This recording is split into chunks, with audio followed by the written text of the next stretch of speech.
this is Francel. What's up, everybody? I'm sure last week everyone got a little laugh out of our stories, which hasn't even aired yet, but stealing the wedding dress and everything else that we talked about. But I just want to give that precursor again. This was all pre-Jesus.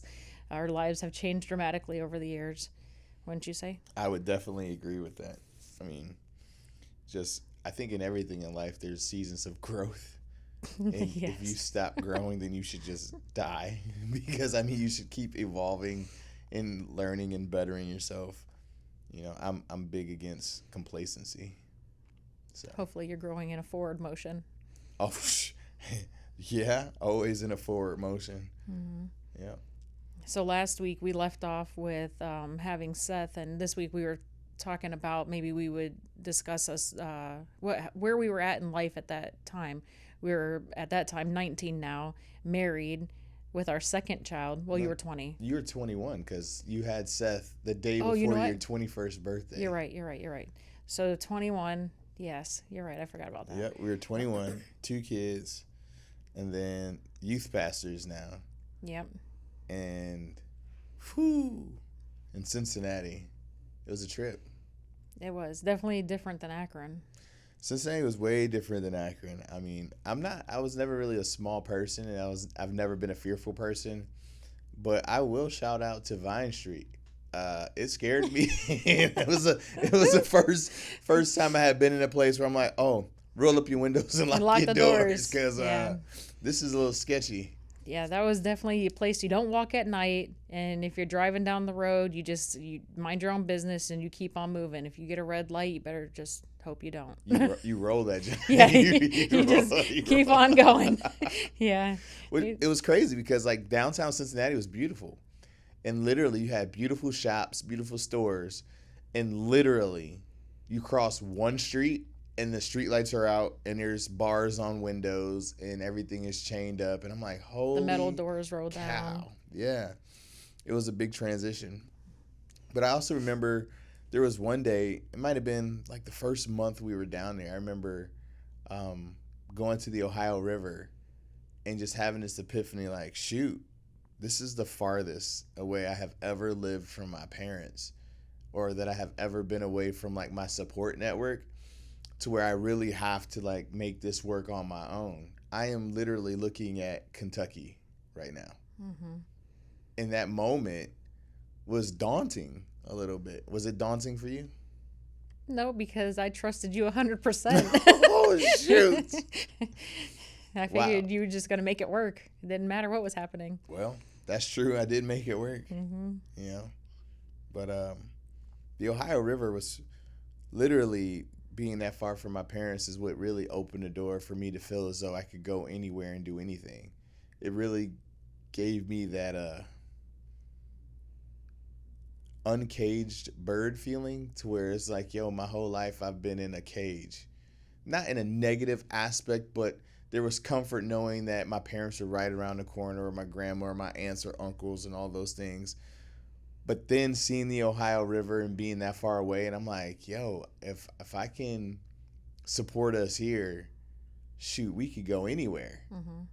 Well, wasn't it Uncle Tony that told you? Yeah.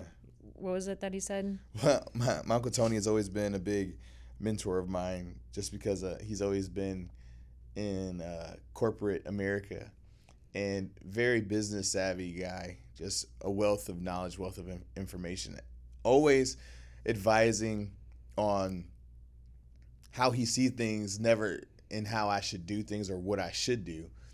And he made this expression. He said, if you don't go to college, you'll never leave Akron, Ohio.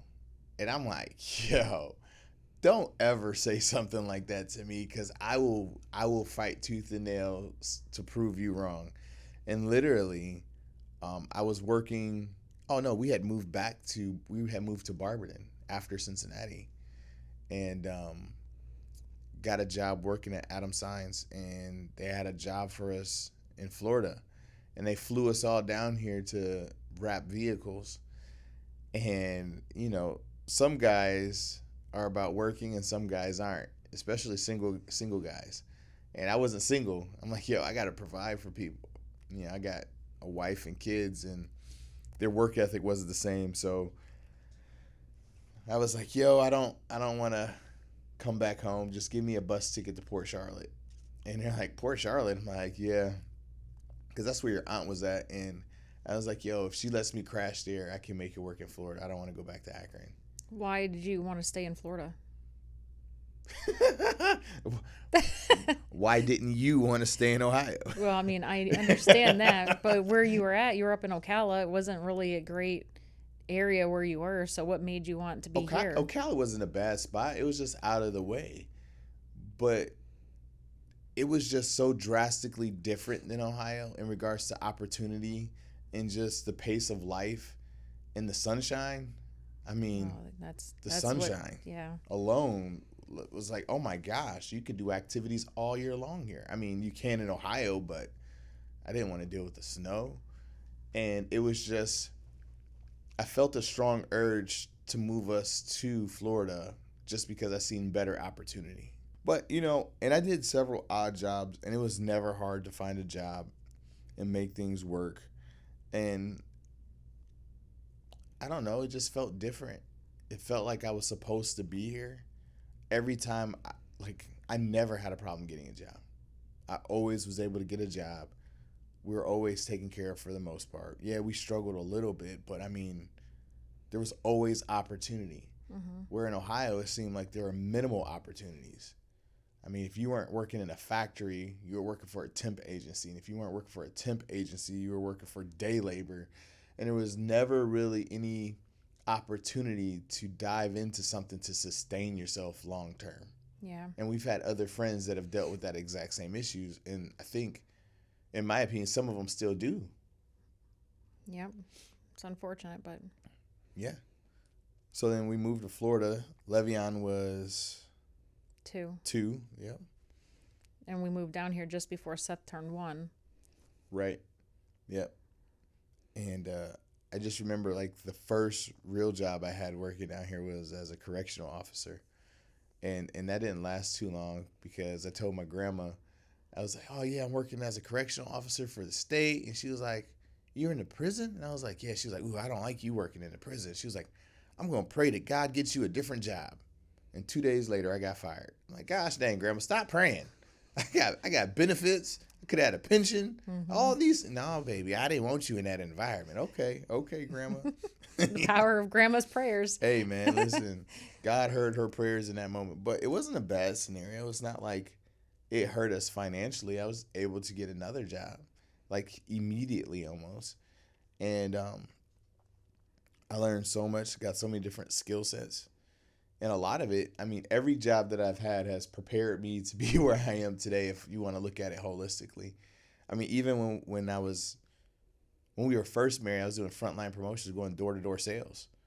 I worked for Kirby selling vacuum sweepers, Cutco knives, selling super expensive knives. And the only set that I sold was to myself because I had to have a demo set. You know what I mean? It was but just learning how to talk to people and conduct yourself in that manner. It all set you up for this. Set us up. I mean, you've always done taxes. True. Well, and when we were in Cincinnati, I worked for Mark and Tammy. Yeah. Doing air conditioning there, and that was awesome. I mean, obviously not doing air conditioning, but helping run their office and stuff. And it got to the point where Tammy even, if you remember, she cleared out her office and made it into a nursery for me so I could bring the babies in so that I wouldn't have to quit. So that was pretty convenient. And it worked out perfect because who would have known 15 years prior to us owning a company, doing air conditioning, I would have been managing another one. So, right. It set us up. Everything was predestined for this. I don't know if I'd say predestined. I think sometimes you trip, stumble, and fall, and God protects you through those trippings and stumblings and fallings. Truly, but all these opportunities, they perfectly aligned. Well, yeah, for this to happen. That's the prayer of my parents, and just favor with men that we pray over ourselves regularly. That, Lord, even if I'm off, I need your protection. I need your guidance. Holy Spirit, I need you to go before me and make every crooked way straight. I pray that almost every single day, just because I never wanted to be a decision made by Francel anymore, because a lot of Francel's decisions felt good in the moment or I thought would work out and haven't always worked out. And it has put us in some tight spots. And then after my grandma prayed and all that stuff, it was like, well, I already sent for you guys and you guys were on your way down. Yeah, I found out on the way to Florida in the moving truck with Levy. I had Levy on with me at the time because remember Ashley flew down with Seth. Oh, that's right. But I found out on the way to Florida that you had lost your job. And I was in full panic then because I'm like, oh my gosh, we're going to a whole nother state. It's one thing to move, 3 hours away to Cincinnati, but now we're moving state lines. And we weren't just around the corner. It wasn't something easy. And back then it was, expensive to fly. So it wasn't easy just to get in a car and drive for 2 days to get to where we were moving. Right. But even losing my job, it was like the next week I had another job.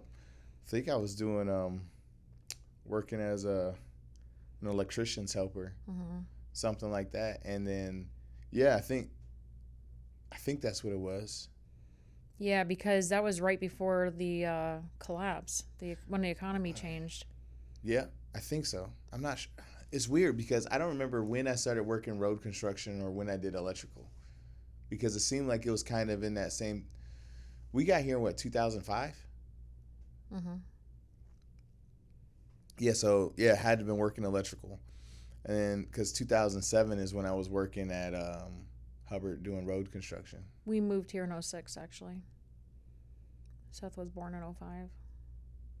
Oh, shoot. I have no idea on the timeline. Yeah, we moved here in 2007 that summer, just before everything changed and you got laid off from the electrical place and all that. Yeah. Oh, you know what? So I still had to have been... That makes sense because I remember living at that apartment while I was doing road construction before we got the house over on Rice Terrace. Because... and that was hard because at that time we only had one vehicle. Le'Veon was starting pre-K.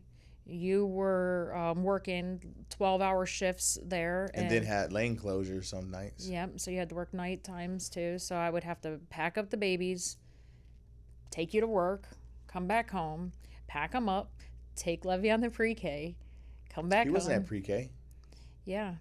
No, because he was only 2. He wasn't at 3. He wasn't in pre-K yet. He wasn't in pre-K until we got to Rice Terrace. No. Yeah, seriously.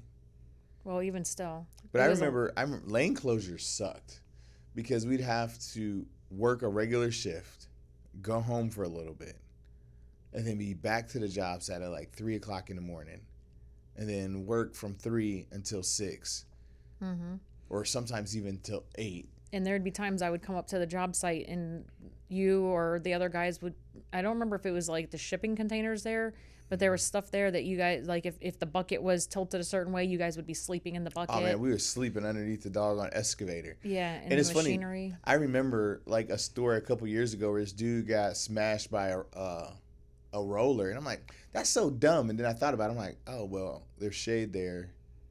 He was probably on a lunch break. No one knew. But I'm like, if you fire that machine up, you would think that would wake up. But some people sleep hard.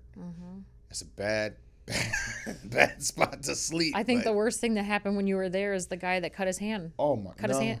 There were so many horrific things that happened there.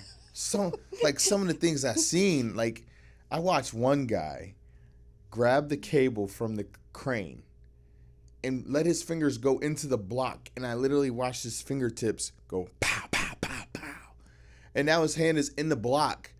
And the crane operator is like, okay, do I keep going forward or do I come back? And the dude is flipping out. And I'm like, just go backwards. And he goes back like this. And it's literally like a cartoon. His fingers are smashed, just like in the cartoons. And they're just bleeding.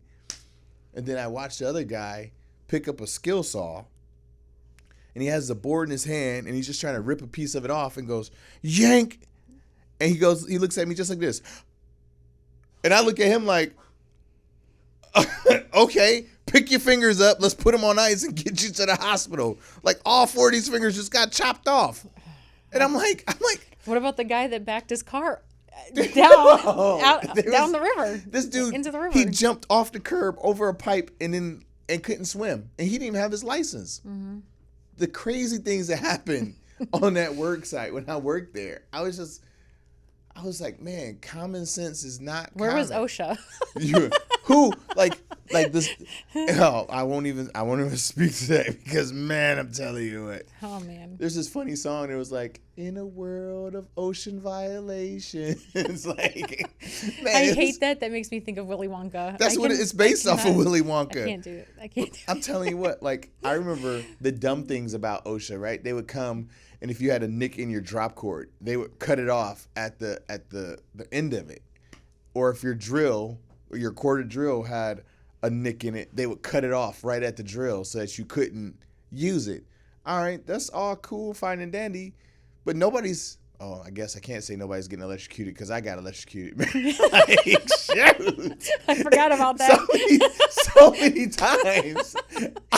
No, but the best one was when you were on the crate and you were stuck. That's what I'm saying. Like, I'm welding and it's wet and there's a fray in the line and I'm literally like arc welding and it's zzz, and all of a sudden I'm like, and I'm just shaking and somebody was like, he's shaking, cut the power. And I couldn't say anything. I couldn't do anything. I'm just getting lit up. It's like, in a world with OSHA violations. I mean, gosh, dang. Or shoot, you know, the language barrier with some of the guys that work there caused me to shatter my wrist. You know, it was just so many. Lord, I thank you and I praise you that I have all of my limbs, all of my digits, and that you're still alive. That I'm in my right frame of mind despite all of the stuff that I have endured. Like, holy I don't think cow. anyone died though while you were working there. If I remember correctly, I don't think anyone died. Hold on, let me think. Okay, because I think the worst, well, truly, two things happened to you that shouldn't have never happened. Like the one where, I mean, obviously you shattered your wrist, but after that, when they allowed you to drive that machinery and you flipped it on its side, what was it that you were driving? Oh, I was driving a front end loader. That wasn't my fault. You shouldn't have been driving it. Why not? Because you weren't allowed to. Yes, I was. I was qualified to drive it. Oh. What it is the dirt wasn't tamped down like it was supposed to be. Oh. So they drove the dump truck on top of this dirt hill, and they just, since the dump truck is driving over it, they would just figure that it was tamped down enough. And so when I go up the hill with my loader and I take a full load and I turn to dump it, the dirt gave way, which caused the loader to be unbalanced and roll over. Mm-hmm. So that's kind of what happened in that scenario. But the worst one was definitely when your wrist got shattered. Well, yeah, I would say so. That was pretty bad. But I mean, people walked away with no fingers, you know, hand mangled. I mean, I watched this one guy flag the crane, and the crane is hooked up to an I-beam, and they swung it over live traffic. I remember you telling me. And this dude lets go of the rope, and that I-beam, like, hits the back corner of this truck. And I'm like, Lord, I just thank you that there's nobody sitting in the back of that truck, because they would have been gone. Mm-hmm. I mean, well, shoot, your wedding ring saved your hand. Not the one I currently wearing, but I had a tungsten carbide ring. A steel plate fell on my hand. Somehow it came disconnected and like prevented my whole hand from being crushed. And that one ring held up that huge plate. I mean, jeez, looking back, there were some very sketchy scenarios. But you know what the best part was, though? At least it was in Florida. True story. I mean, you shave all your fingers off, or saw all your fingers off, and the sun is still shining. Yeah, I mean, even your worst day, it's still a sunny day in Florida. Mm-hmm. You know what I mean? It rains for 30 minutes and then you're right back. Yep, I definitely wouldn't trade Ohio for this. Oh man, that would have been a lot to overcome. You know, shattering your wrists, and then it's cloudy outside, and then it's cloudy outside the next day. It was hard to get over that stuff. Mm-hmm. Doom and gloom all the time. I mean, shoot, a lot of the skills that I learned, I'm going to give a shout out right now to Dwayne Johnson, my foreman. That dude taught me so much stuff, like literally taught me so much. He was an awesome boss, awesome dude to work for. whatever I wanted to learn, he made it a point to teach me and show me the right way to do everything. And that's what young cats need. Young guys need someone that's willing to sit there and say, you know what? I understand you don't know anything, but whatever it is you want to learn and I have the skill set for, I'll teach you. And we need more of that. And he will forever be like a high priority on my kudos list. You know what I mean? Like, I have to pay homage to Dwayne because he didn't have to do that. He didn't. I mean, me and him had such a close relationship that he took me fishing out on his boat. I stayed at his house all the way up. Now, I'm not going to lie. You'll have to talk about that next episode, though. Oh, yeah. I'll talk about that next episode. Because, man, I'll tell you what. When I love that man. His wife's awesome. But I was freaked out of my mind staying at his house. But we'll save that for the next episode. Well, until next time. Peace.